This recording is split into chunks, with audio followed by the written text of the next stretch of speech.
Un point d'analyse sur l'épisode 8 de Great Teacher Onizuka. Le mot-clé pour cet épisode sera courage. Un des meilleurs épisodes de l'anime. Dans cet épisode, Onizuka jette, enfin il se jette tout seul, mais bon c'est à cause d'Onizuka, Murai par-dessus un pont, attaché quand même, il fait un saut à l'élastique on va dire. Le mot-clé est courage. Cette vidéo est une suite assez directe à l'épisode précédent, car on a parlé de l'épisode précédent comme étant la première fois qu'on nous dit ce qui fait un homme. Et le mot-clé était sacrifice, donc on a parlé de l'importance du sacrifice, cette chose qui permet de payer pour ses erreurs, et, et qui permet de changer de vie, de destin, qui permet à ses enfants de devenir adultes, pour pouvoir se sacrifier, parce que le sacrifice est une action, on va dire, le caractère, disons, la qualité dont on a besoin, c'est le courage.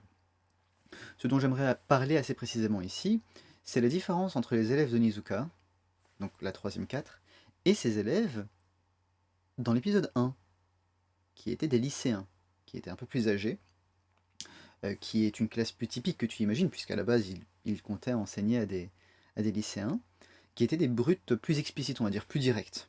Voilà. Ce qui exprime la décadence de cette époque.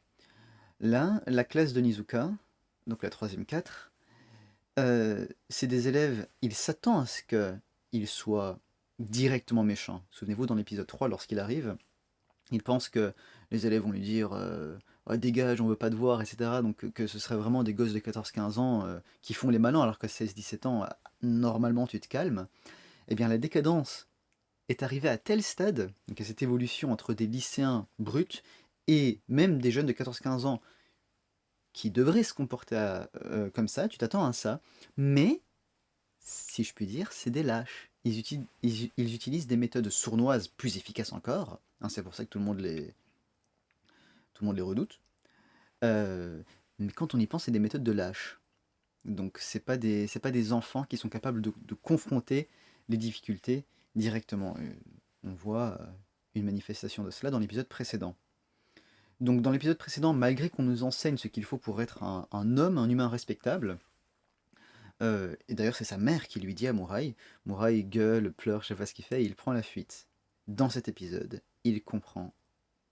Ce qui lui manque, et ce qui manque même à ses élèves, c'est le courage. Le premier qui l'apprend, évidemment, c'est Yoshikawa, qui, pourtant, il est très défavorisé.